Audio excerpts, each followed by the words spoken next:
Hey, welcome to my podcast. Wow, good grief. I was just a rambling about Salsa Fest, and let me tell you, that turned out to be a nightmare. I'm going to catch you up. Don't worry. I have 2 pages of notes that I definitely want to go over, and I really try not to leave you guys hanging, but it's quite hard. So let me give you the 411 about Salsa Fest. As you last knew, I was making little boxes of gifts for my enemies. And first of all, they turned out to be a hit. They were stinking cute. They were pretty tasty. But I made these like Oreo truffle ball things, and I think that I missed the instruction where, and if it, I don't think I missed the instruction. I think the instructions failed to tell me that I needed to take out the cream of the middle of the cookie because those truffle balls were so much work, but they were too sweet. Like, I didn't even like it. I don't think that they liked it either, but they would never say. I'm saying it's fine, trial and error. But it was the thought that counted. And anywho, wow, spiritual warfare is so real, friends. Like, I have been talking about this for quite some time, and I'm in the process of, I want to do a little series on TikTok about it, but I feel that I haven't quite yet because I'm learning. Okay, I don't feel adequate to teach you about stuff that I'm not fully done learning. And honestly, even as I'm saying that right now, I'm being reminded of freaking Moses when he was like, I have a stutter, I can't do this. And maybe I'm not an expert in spiritual warfare, but I can tell you that I got a little bit of knowledge under my belt. So, you know what? Maybe God will nudge me to just spit it out and say what I know so far, because good grief, spiritual warfare is real. And as of like 2 weeks ago, I asked God to open my eyes and show me things. And holy cow, wowzers. Like, I am in shock, but also it's so satisfying because I feel like I'm learning things that it kind of sucks, because looking back hindsight, you're like, man, if I had known this, if I had learned this back then this outcome would have been different. My reaction would have been different, or even what I said would have been completely different. But that's the beauty of growing and learning. And the spiritual life is no different.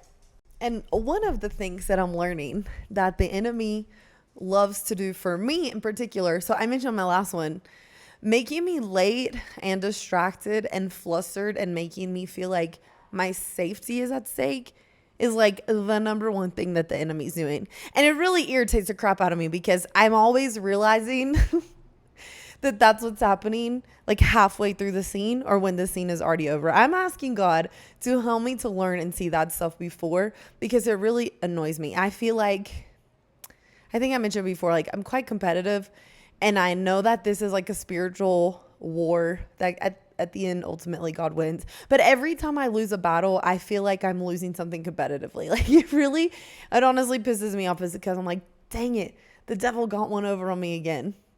But one of the things that I'm also learning is the feeling of rejection, friends. Wowzers. Salsa Fest was a total nightmare because, well, the event I'm not going to speak on. I would love to go back and try again. My experience was quite horrible because the people that I went with, the people that promised to be there with me, and you don't worry about a thing, we're going to have your back despite my 800 questions, because I don't know what to expect and I would like to be prepared, and also I have anxiety and I may have a touch of autism, so I kind of need to know what's going on. And then we get there and then I'm completely left to my own devices. Now, to be fair, there came a point where I made my own decision, and I think that we have to be smart about that too. Like, side note, taking out the spiritual side of things, if you're not welcome somewhere, if people are making you feel unwelcome, leave. Like, I feel like so many times, myself included, this is something that I'm learning. This is something that I am learning and have learned a lot. I feel like I can talk about this one. Hang on, I'm gonna adjust my camera. Okay, I felt like y'all were far away or something. So, the devil will use so many circumstances in so many different ways to get you to feel like everybody's against you. Let me take a pause and say, I met 2 of the coolest people that I've ever met. If you follow me on TikTok, I had a video that's going viral right now because I uploaded basically what it's like after Mexico wins a World Cup game. They all go to the Angel of Independence. It's total chaos, but it's like the most safe fun that I've ever seen. Like, people are like, "Oh, aren't you scared?" Or like, "There are so many people here and it's getting crazy." I'm like, "Yeah, they're getting crazy amongst themselves. They're not like pulling out pew pews and knives and trying to like take somebody out."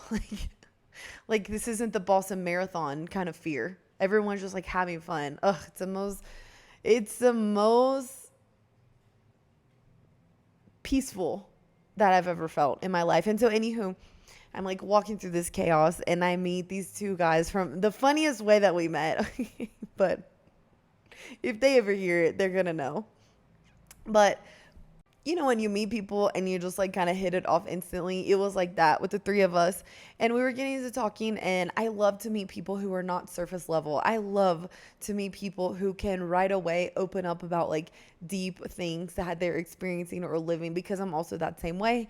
And so one of the guys kind of starts talking about his situation, and he describes this really difficult situation about how basically he's in a similar situation where there's a lot of people like against him.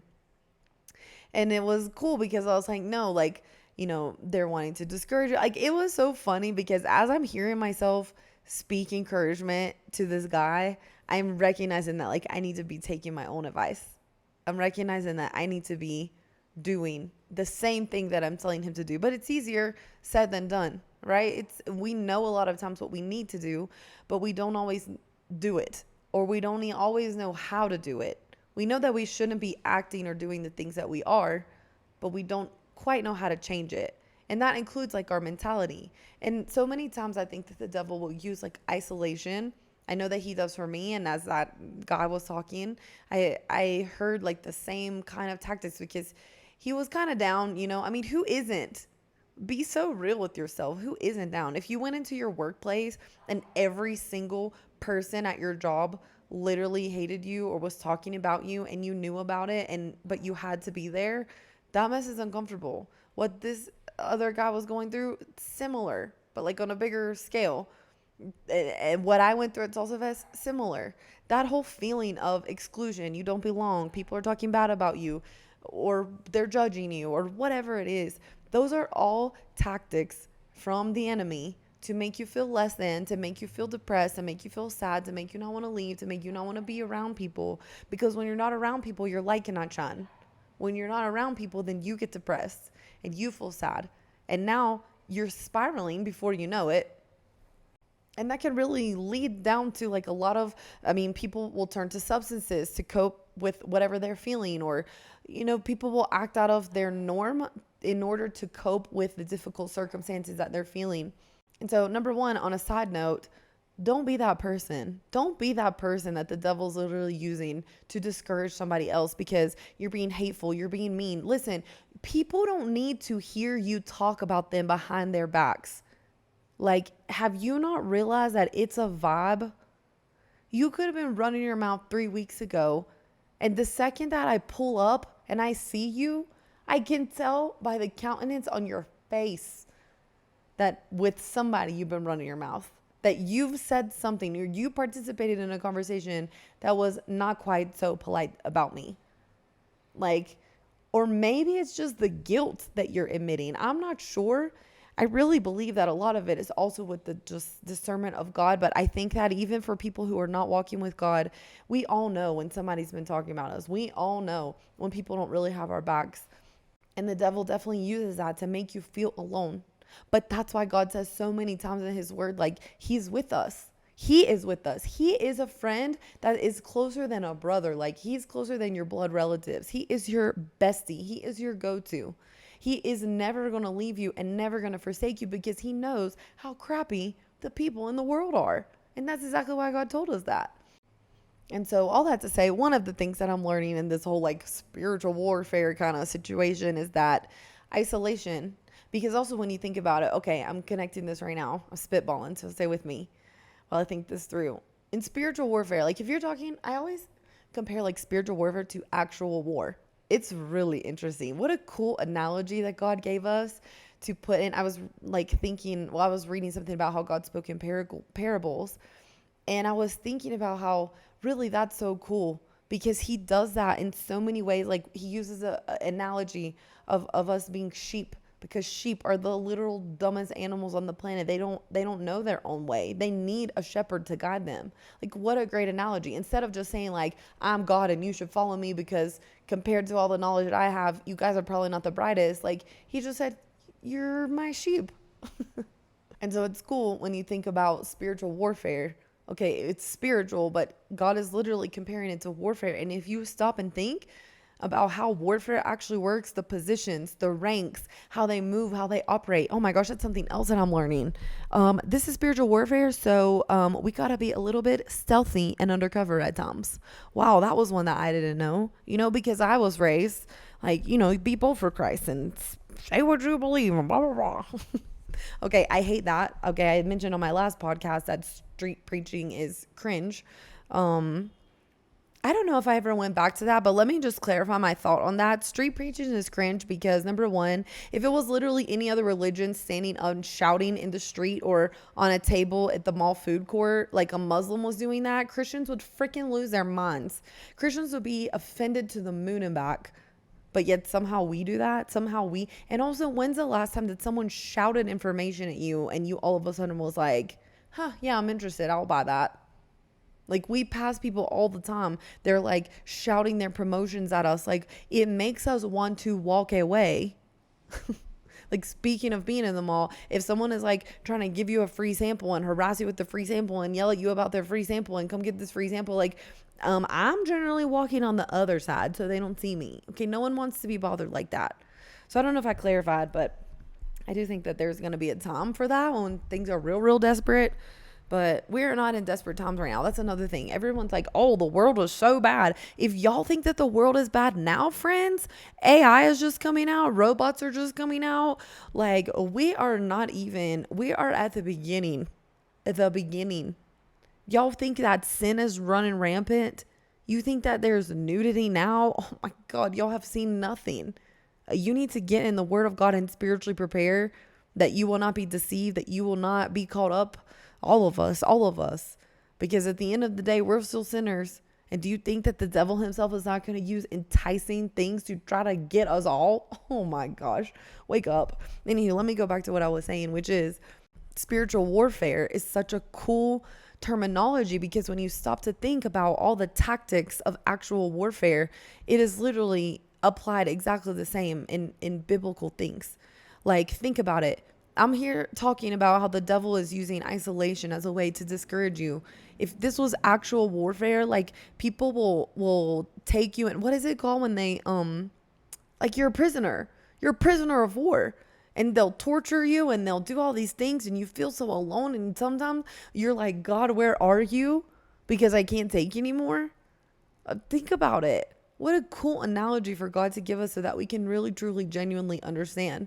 And that's another thing, like, so just generally speaking, general things that I've learned from spiritual warfare is that isolation is a tactic. So the other day, okay, that's another thing. Wow, God is just, I can't say enough. Here's another thing. If you're feeling down and you're feeling isolated or you're feeling sad because of literally whatever circumstance in life, again, the devil is going to use that to keep you down.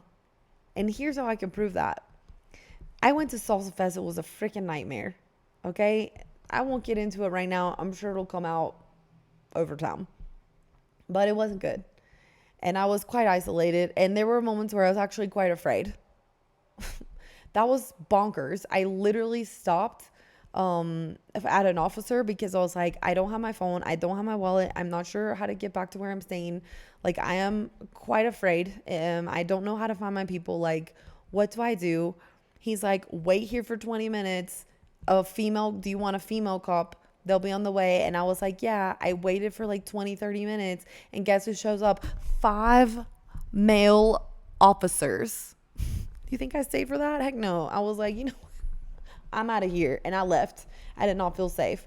But it was a lot going on, and I realized, and it's one of those things where I was kicking myself after. I'm like, dang it, he got me. The devil got me, because my safety is one that really, really, it gets on my nerves, because I never used to feel afraid for my safety. And Rico Suave, if you don't know about Rico Suave, you need to go back to season 1 and listen up. Rico Suave really is I don't know how to say. I don't hate him. I don't hate him, because I don't have any hate in my heart for him at all. It's actually quite weird, and I give all the credit to God, because really that guy of all people probably deserves hate. I feel like bad for him. I feel compassionate towards him. But it's like a weird something or other, because I feel actually thankful. This is when my real crazy starts coming out. I feel so thankful to Rico Suave, because I learned so many things about myself. I learned so many things about God. And wow, he messed me up in something. Like, I used to never be afraid until him. And now I'm like working through that part of me. And God is showing me and teaching me in so many ways. Like, I need not to fear, that God has my back, that no matter what I go through, it's crazy. It's crazy. It's crazy. And I'm just going to pause myself, because I'm really trying to listen to what God wants me to say and what God wants me to not say. And I feel like a small hesitation right now of something that I want to share with you guys, but I will not right now. I'm just going to put a cork in it. And all I'm going to say is that it's bullcrap when people say that God will never give you more than you can handle. He absolutely gives you way more than you can handle, because if you could handle it alone, there's no need to depend on him. That's one. Number two is that when you're walking with God, he will give you a heads up of the things that you're going to experience or face. Okay. He doesn't give you all the details, but he will literally mentally prepare you, spiritually prepare you, physically prepare you for what you're about to walk into. Oh my gosh. Speaking of spiritual warfare, let me tell you this story about freaking Salsa Fest. So I didn't say in the moment, because I didn't think that it was the time, but now that I'm speaking, I'm going to share. I felt that I needed to go on a fast. Okay, I'm not going to share the details, but all I'm going to tell you is that I was not prepared, and I was shocked when it was over, and I didn't understand why God was leading me to go on a fast. I thought the timing was quite interesting, because literally, like, I ended my fast, and then the next day was this event, and I felt like God was preparing me for something big to happen. Um, and I feel that something big did happen, but not nearly in the way that I was like expecting or mentally prepared for. I think the devil also will like try to get you to exaggerate stuff. It's something else that I'm learning. I'll tell you more about that when I finish that lesson myself. But I learned that God will prepare you spiritually for stuff that is to come. When I look back on that weekend from Salsa Fest, it was so spiritually heavy, and the devil was really trying to discourage me, and honestly, it worked. And when I look back on that, I am so thankful to God for making me fast before that event, because I just think to myself, like, what if he hadn't? What if I did not have like that extra level of whatever fasting does spiritually, protection? I don't know. But I just know that God gives you a heads up. And when he tells you to do something, that's why obedience and your timeliness of obedience to God is so important. Because if I had procrastinated, I would not have finished my fast in time. And who knows what I would have been exposed to spiritually, because it was heavy. It was heavy spiritually what I was going through. And like I said, it gets me, because I really feel that it wasn't so much an attack on me, but I feel like it was to isolate me so that the Bible says that a light cannot be hidden. A light cannot be hidden. If the light is present, the light cannot be hidden. But if the light gets pushed away, if the light gets scooted to the side, put in another room, left alone, the light's not really making a difference.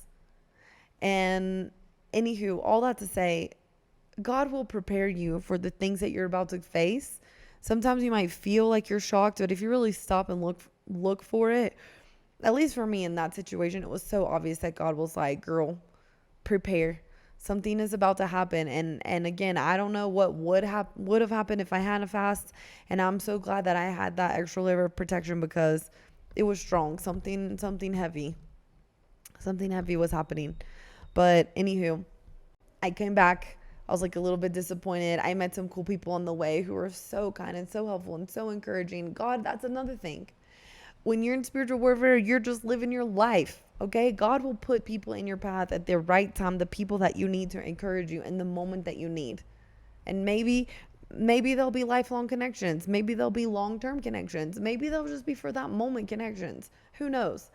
But I look back on that weekend, which was really garbage, if I'm honest. But I met some cool people while I was there. And then I come back and I'm still feeling kind of like mopey dopey to the point where like, I mean, I'm in Mexico and it's the World Cup. Be so freaking for real. What am I doing? Like not participating. So I'm feeling like mopey dopey after this kind of crap weekend that was supposed to be so fun. And so I'm in like this mopey dopey mood and I'm just like not wanting to enjoy anything. And I'm like, you know what though? I told God that if he put me in the middle of Mexico City with limitless content that I promised. I mean, I'm already trying to do what he told me to do with this stinking TikTok and podcast anyways.